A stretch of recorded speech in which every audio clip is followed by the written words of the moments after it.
Welcome to the Bringing the Human Back to Human Resources podcast, the podcast all about the delicate balance between people and business, and quite literally reconnecting the two. My name is Tracy Rubin, and I've spent nearly my entire professional career in HR. Join me as I share stories, opinions, and words of advice with you each week. Hi, everyone. Welcome back to the Bringing the Human Back to Human Resources podcast. Thank you so much for being here again for another week. Don't forget to rate, review, and subscribe if you're listening on a podcast platform. If you're watching on YouTube, give this video a thumbs up, subscribe, and click the notification bell so you are notified when I post new videos. Also, if you haven't yet, follow me on Instagram. You can find me at HRTracy. That's HRTRACI.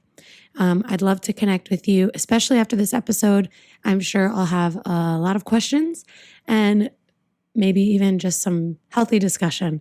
I have to be honest, I don't really know what to say today, mostly because I have been grappling with how to say what I want to say and if I need to say anything. I want to preface by mentioning that May is Mental Health Awareness Month. It's been a notable month for mental health awareness since 1949, which I just recently learned ahead of making this episode.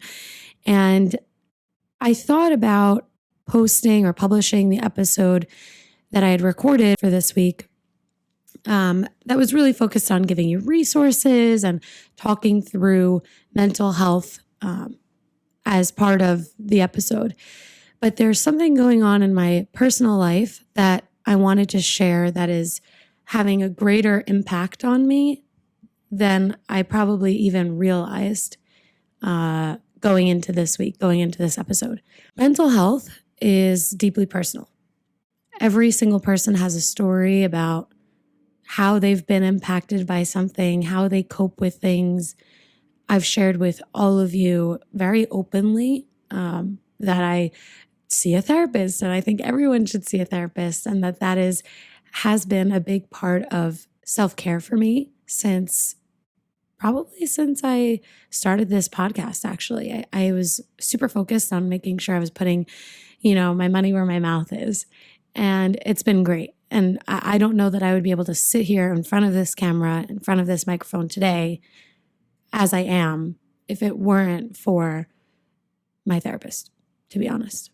I guess I want to further preface before really jumping in that I have listeners all around the world. I just want to say thank you for listening. Thank you for being here. I have prided myself on being extremely authentic and transparent with all of you. I hesitate in sharing my personal feelings today because of what I have witnessed and experienced online in the past week. So I hope that after all of these weeks that we've spent together, that you take that into consideration, listen to the whole episode, and evaluate. You don't have to reach out to me. You don't have to react. I just want everyone to think and to listen with open ears and an open mind. So to get into what I am giving this big prelude to, if you've listened to my episodes, that I am Jewish. I'm American and I am Jewish. My grandparents were actually born in the United States. My great-grandparents were not. They were of Eastern European descent, although Jewish people are native to the Middle East, to Israel. And this week, there has been a lot happening in Israel, in Gaza, and in the West Bank. I have loved ones in Israel. I've had the pleasure of traveling to Israel many times. I've had the pleasure of meeting Arabs, Muslims, Jews, Christians, Druze, Bedouin, atheists, travelers from all over the world, those native to Israel, Palestinians. I have had the opportunity to interact with incredible people. I'm not going to get into the political discussion or the geopolitical discussion on Israel and Palestine. What I do want to talk about is how my mental health and how the mental health of many people this week has been affected by society's reaction to what's going on in a place they have no stake in a place they've never traveled to, in a place they couldn't even point out on a map. There are, unfortunately, that I know of, no Holocaust survivors in my family or in my fiance's family. Seeing what has been an incredible uprising of anti-Semitism has deeply affected me. I was always raised with this feeling or perception that we never will be fully accepted.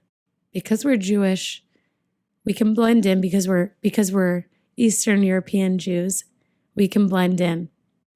And if we never wore a Star of David like I am today, people wouldn't know.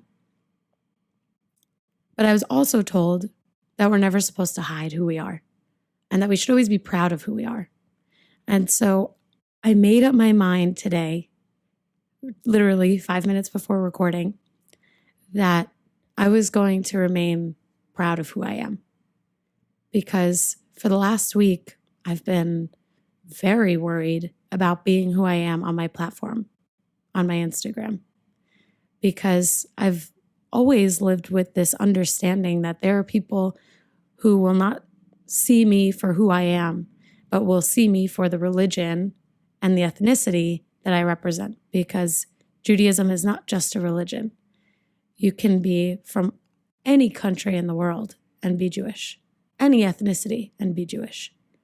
In fact, many of my friends are Jews of color. And what has been weighing so heavy on my heart and my soul and my mind this week is the outpouring of hate for me, for Jews.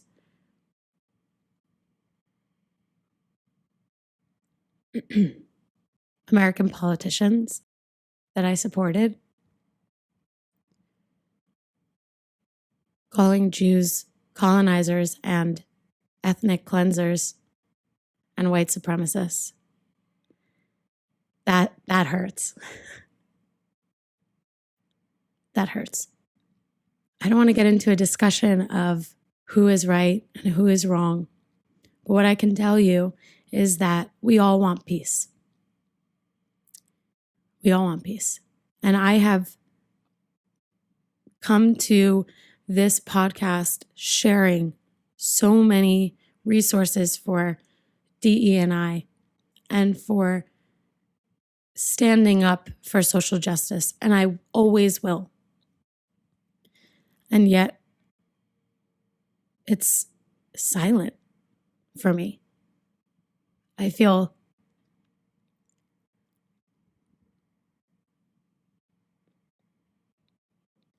alone.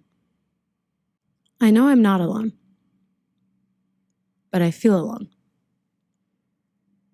because of all of my non-Jewish friends who I've endlessly and will continue to endlessly support.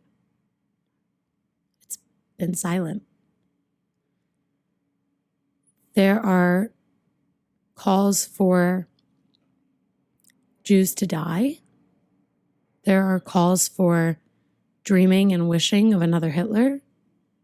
There are calls for sexual assault on Jewish women. There are calls for and actions in physical violence. We've survived worse, as we know. However, this rhetoric, this reaction is dangerous. And it's not fair, and it's sad. And hopefully you can understand why I feel the way that I feel. And for a few days, I had to take a break from social media because of the comments I was reading and receiving, just because of who I am. And I've always lived with this. I've had quarters thrown at me. I've been called the K word, which is a derogatory term for a Jewish person, and I'm not going to say it because this is not an explicit podcast. So you can Google it. Google it. Yeah. And recently, someone refused to sit next to me on the subway just because they saw my necklace. And I guess I offended them, which is fine, honestly. Don't sit next to me then. It's always been scary to be a Jewish person. And that's why Jews fought in the civil rights movement. And that's why Jews stand up for social justice. Because we know, especially Jews who physically represent who they are. I could blend in, right? If I never wore my necklace, I could blend in, probably. If I spoke, maybe not, because I use Yiddish and Hebrew jargon.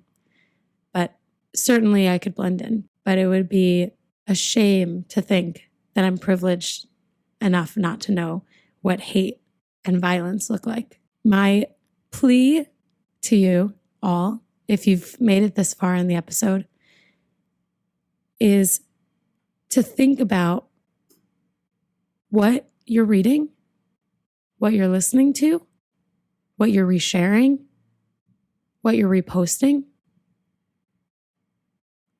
what you say.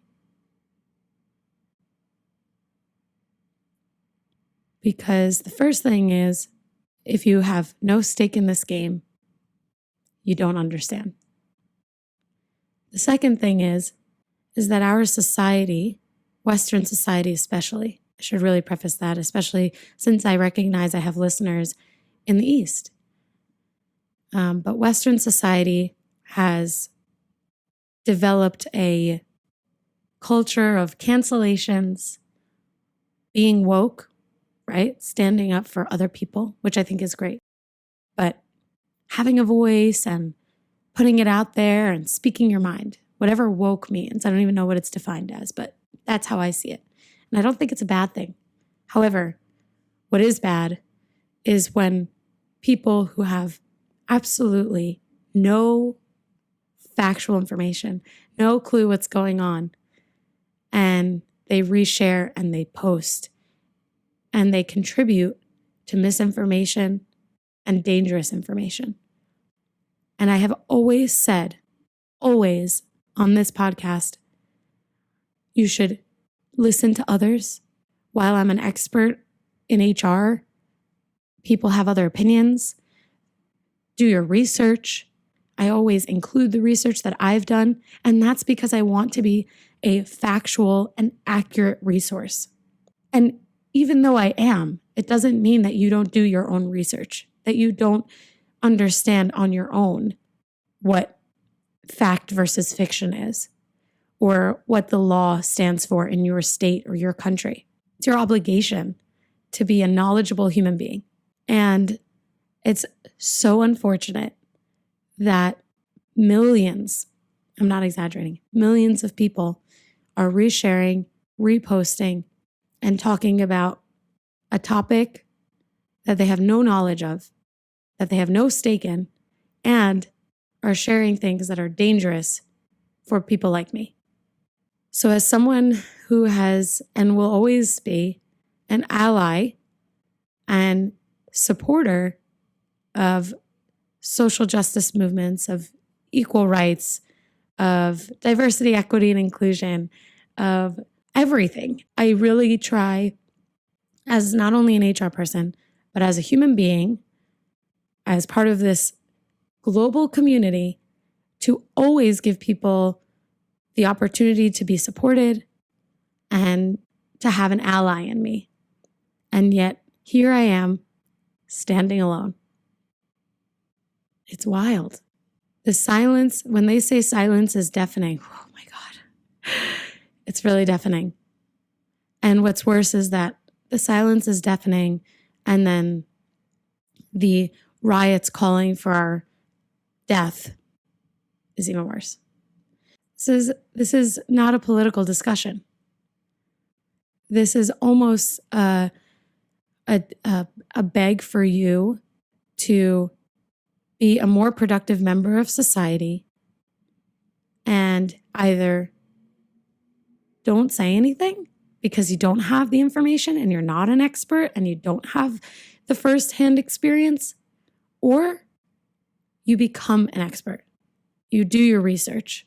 You listen to neutral sources. You listen to both sides. You listen to all sides. You question what you read. You question what you hear. Because that is how we become more productive, active members of society. We challenge the status quo, like I've always said. Challenge the status quo.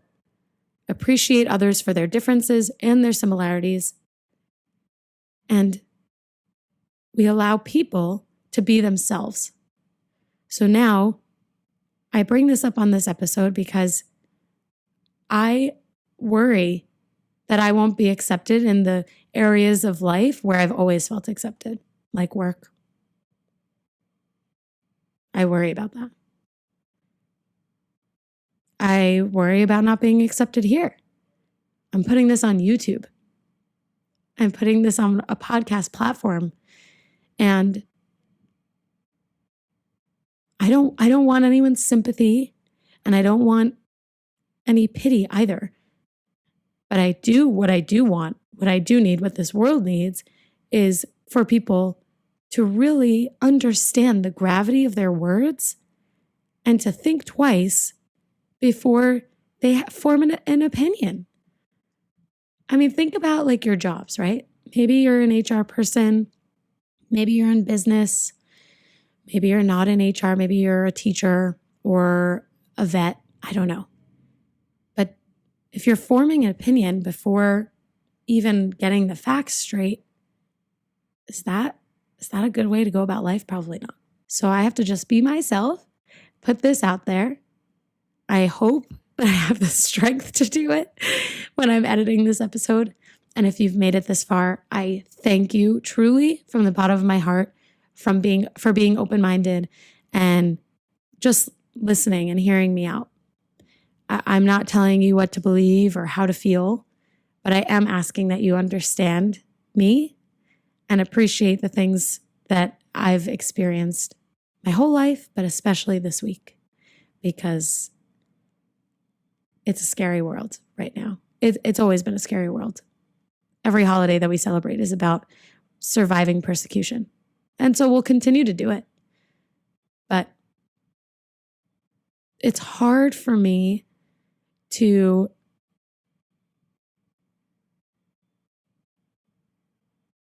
find levity in my work and in this podcast, which I love so much, when emotionally, physically, and mentally, I'm exhausted and sad. So there are more people calling for our extermination than there are Jews in the world. So let that sink in.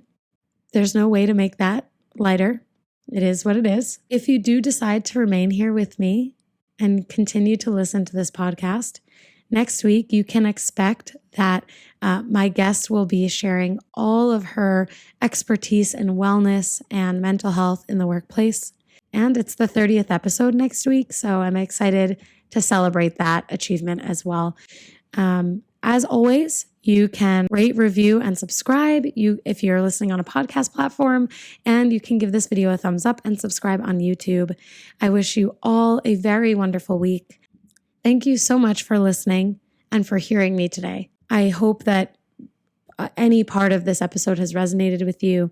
I really appreciate that you're here, and I hope very much to see you next week for the 30th episode of this podcast. Have a wonderful rest of your week, and I will speak to you soon. Bye.